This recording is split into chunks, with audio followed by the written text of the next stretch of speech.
माझं लग्न माझ्या मनाविरुद्ध एका शेतकरी कुटुंबातल्या मुलाशी करून दिलं. माझं सासर खूप लांब होतं, त्यामुळे प्रवास करून मी खूप थकले होते. सासरे आल्यावर मला एका खोलीत नेऊन बसवलं. मी एक शिकलेली सुशील मुलगी होती आणि माझ्या आईवडिलांनी माझं लग्न एका शेतकरी मुलाशी लावून दिल्यामुळे मी नशिबाला खूप दोष देत होते, कारण त्याशिवाय मी दुसरं काहीच करू शकत नव्हते. खोलीत बसून मी खूप रडत होते. तेवढ्यात माझा नवरा खोलीत आला. मी मान वर करून त्याच्याकडे बघितलं तर तो मला आडानी गावंढळ असल्यासारखा दिसत होता. दिसायला सावळा होता. तो माझ्याजवळ आला आणि माझ्या बाजूला बसला. तो माझ्याकडे बघायला लागला. त्याला असं माझ्याकडे बघताना बघून मला खूप विचित्र वाटत होतं. माझ्याकडे बघून म्हणाला, "मी खरंच खूप नशीबवान आहे की तुझ्यासारखी सुंदर शिकलेली मुलगी मला बायको म्हणून मिळाली." मी लगेच त्याला उलट उत्तर दिलं. म्हणाले, "माझं नशीब किती खराब आहे की मला तुझ्यासारख्या आडाने गावंढळ नवरा माझ्या पदरात पडला." माझ्या तोंडातून हे शब्द ऐकताच त्याचा चेहरा उतरला, कारण त्याला माझ्याकडून या उत्तराची अपेक्षा नव्हती. त्यावेळी माझा मूड खूप खराब होता, कारण माझ्या आईवडिलांनी माझ्या मनाविरुद्ध माझं लग्न एका गावातल्या शेतकरी मुलाशी केलं होतं आणि त्याचा सगळा राग मी माझ्या नवऱ्यावर काढला. माझे आई बाबा मला म्हणाले होते की मुलगा खूप छान आणि समजूतदार आहे. त्याची स्वतःची खूप शेती आहे. तो शेती करून खूप पैसे कमवत आहे आणि त्याचं कुटुंब पण खूप मोठं आहे. तू तिथे सुखात राहशील. पण कुठलं सुख, कुठलं चांगलं कुटुंब आणि कुठली चांगली कमाई? माझं सुख फक्त एवढंच होतं का? पण माझ्या स्वतःच्या सुखाचं, आनंदाचं काय? माझ्या मनात खूप नकारात्मक विचार येत होते आणि खूप राग पण येत होता. त्यामुळे माझ्या शब्दांवर माझं नियंत्रण राहिलं नाही. मला असं वाटलं की मी माझा सगळा राग माझ्या नवऱ्यावर काढावा. माझा नवरा विनय मला म्हणाला, "प्रिया, तुला काय झालं आहे? तू असं का बोलत आहेस?" मी म्हणाले, "मी जे खरं आहे तेच बोलत आहे. तुझी माझ्यासमोर बोलायची लायकी नाही. तू माझ्या लायक नाही आहेस आणि जर तुला असं वाटत असेल तर तो तुझा भ्रम आहे. जा आणि जाऊन अगोदर स्वतःचं तोंड आरशात बघ आणि मग माझ्याशी बोलायला ये. तू आडानी आणि गावंढळ आहेस आणि दिसायला पण रुबाबदार नाहीस.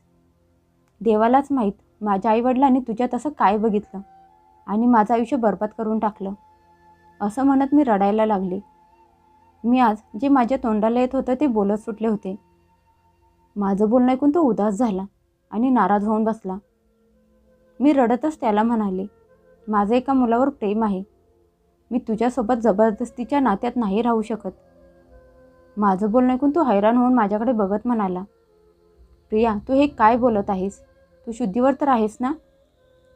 मी त्याला म्हणाले, "यात हैराण व्हायची काय गोष्ट आहे?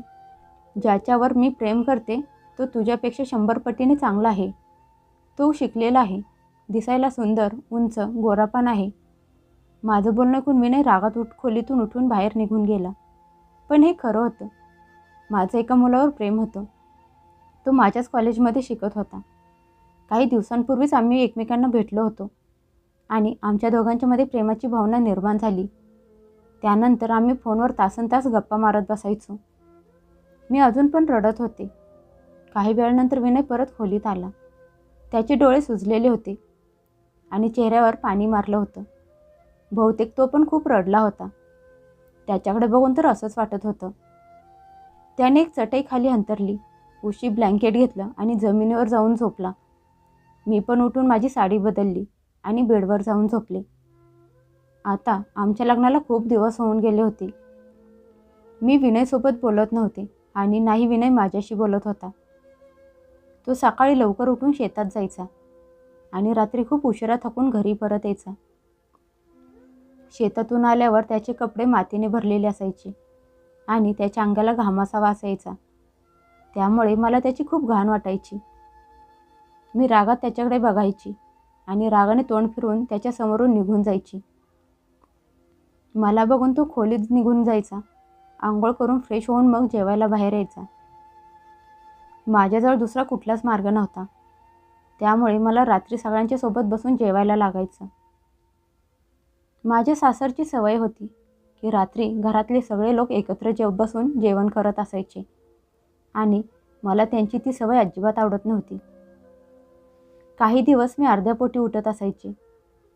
ही गोष्ट विनयने नोटीस केली असावी, म्हणून तो आता लवकर जेवण करून सगळ्यात अगोदर उठत असायचा, म्हणजे मी पोटभर जेवत जाईन.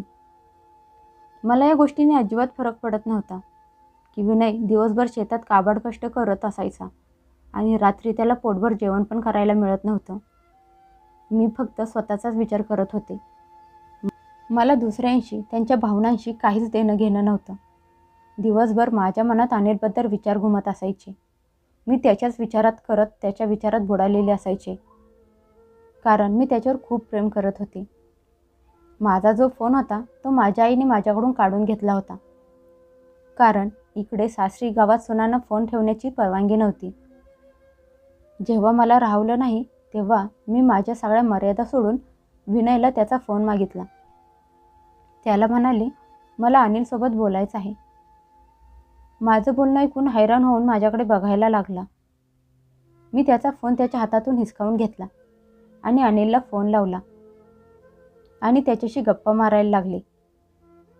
त्याच्याशी बोलत असताना त्याच्या बोलण्यातून मला जाणवलं की त्याला पण माझी खूप काळजी वाटत होती. मी रडत रडत त्याला सगळं सांगत होते. त्यावेळी विनय माझ्या बाजूला उभा होता, पण मला अनिलसोबत बोलताना त्याचं भानच राहिलं नाही की विनय माझ्या बाजूला उभा होता. त्याने ब्लँकेट आणि उशी घेतली, चटई घेऊन जमिनीवर खाली जाऊन झोपला. आता तर हे रोजचंच झालं होतं. मी रोज विनयकडून त्याचा फोन घेऊन अनिलसोबत रात्रभर गप्पा मारत असायचे. माझं लग्न झालं असून पण अनिल मला स्वीकारायला तयार होता. एक दिवस खोलीत आवाज येत नव्हता, म्हणून मी खोलीतून बाहेर येऊन त्याच्याशी गप्पा मारत बसले होते. घरातले बाकीचे सगळे लोक झोपले होते. विनय पण झोपला होता. तेवढ्यात माझा धीर त्याच्या खोलीतून बाहेर आला आणि मला रात्रीची फोनवर बोलत असलेले बघून त्याने रागात माझ्या हातातून फोन हिसकावून घेतला आणि मला म्हणाला, नालायक बाई, स्वतःचा नवरा असताना पण तुझे दुसऱ्या परपुरुषाशी संबंध आहेत. तुला लाज वाटत नाही का? तो जोरजोरात माझ्यावर ओरडायला लागला.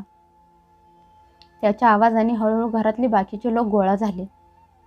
विनय पण आला आणि म्हणाला, काय झालं? कसला गोंधळ चालू आहे? तू एवढ्या रात्री जोरजोरात का ओरडत आहेस? माझ्या धीराने सगळ्यांच्या समोर माझं सत्य सांगितलं. तसे घरातले सगळे लोक विचित्र नजरेने माझ्याकडे बघायला लागले. पण मी मनातल्या मनात खूप खुश होते, कारण घरातल्या लोकांना माझं सत्य समजलं होतं आणि आता ते मला कायमची माहेरी पाठवणार हा विचार करून मी मनातून खूप खुश होते. माहेरी गेल्यावर मी अनिलसोबत लग्न करून माझा नवीन संसार सुरू करणार.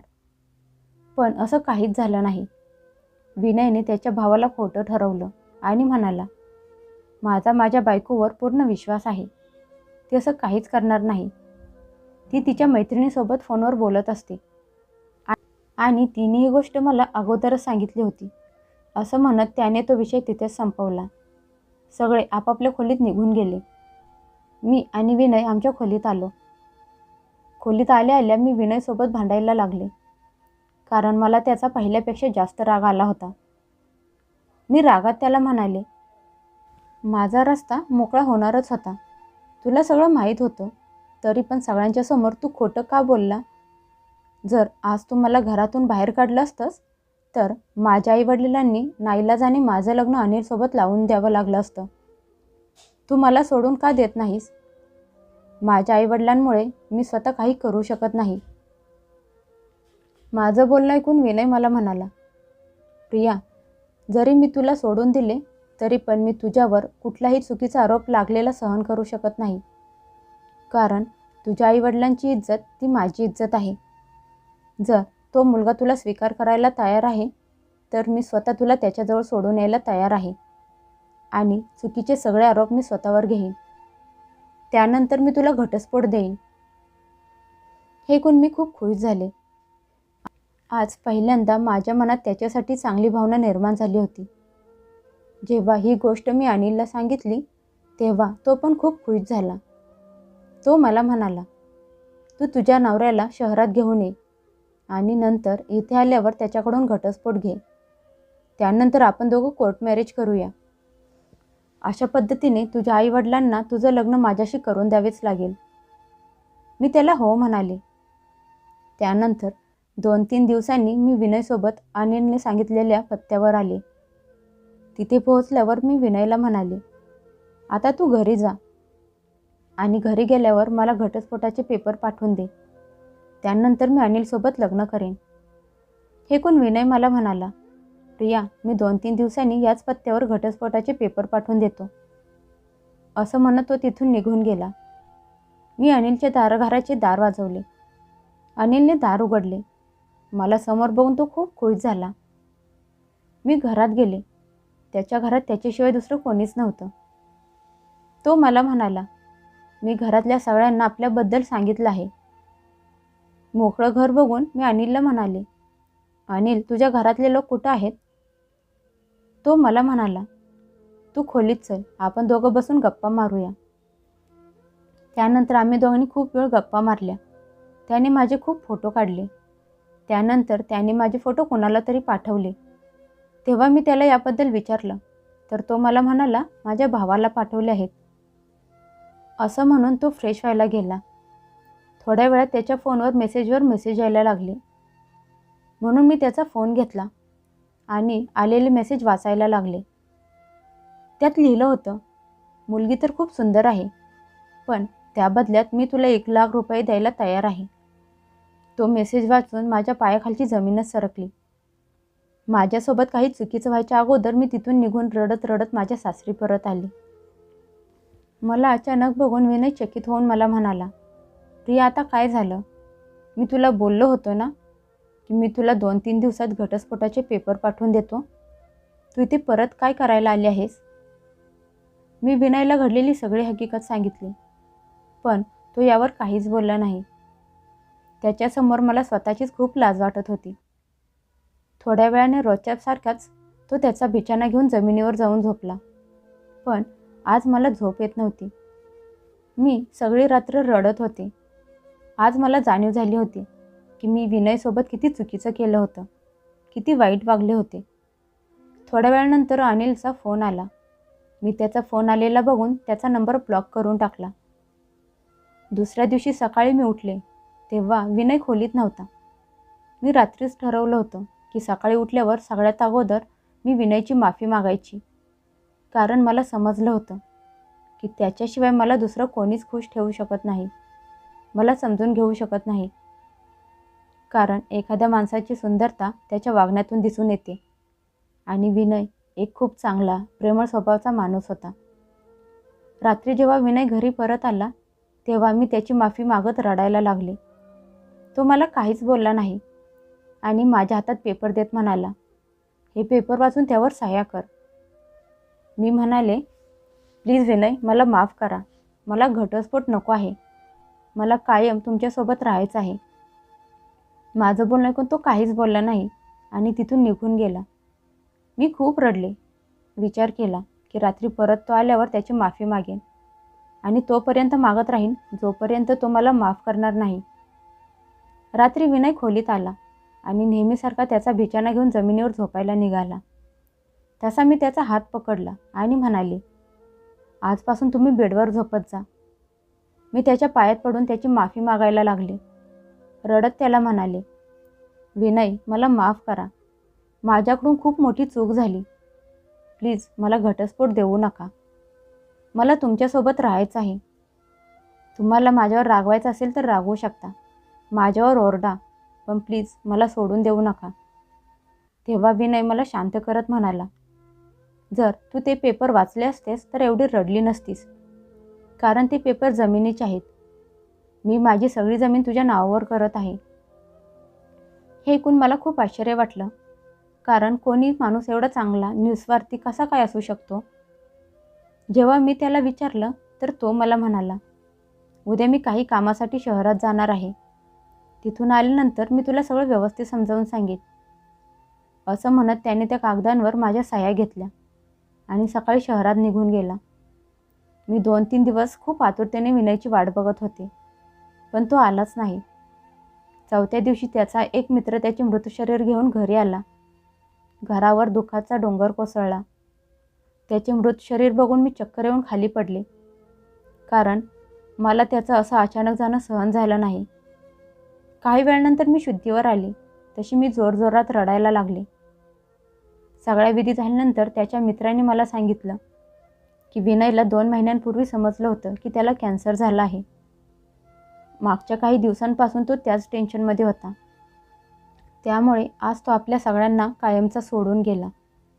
हे ऐकून मला अजूनच मोठा धक्का लागला, कारण बहुतेक हे सगळं माझ्यामुळेच झालं होतं. 4-5 दिवसांनी माझ्या सासूने एक बंद पाकीट माझ्या हातात आणून दिलं आणि म्हणाल्या, हे पाकीट विनयने त्याच्या मित्राकडे तुझ्यासाठी दिलं आहे. विनयने ही चिठ्ठी तुला द्यायला सांगितली होती. जेव्हा मी माझ्या सासूला म्हणाले, आई, विनयला तर लिहायला वाचायला येत नव्हतं ना, मग ही चिठ्ठी? माझी सासू म्हणाली, प्रिया, विनय खूप शिकलेला होता, पण त्याने तुला कधीच सांगितलं नाही.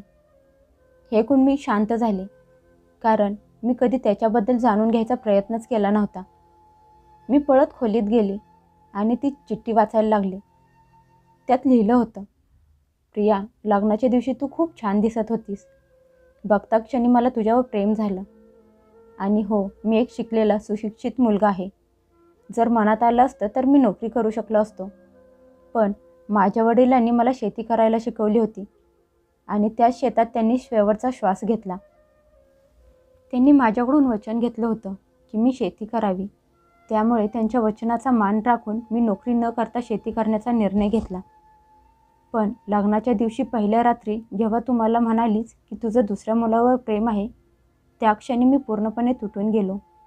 मी कधीच रडलो नाही, पण जेव्हा तू तुझ्या प्रियकरासोबत प्रायव्हेट गोष्टी बोलत असायचीस, ज्यावर फक्त माझा अधिकार होता, त्यावेळी मला ते सहन होत नसायचं.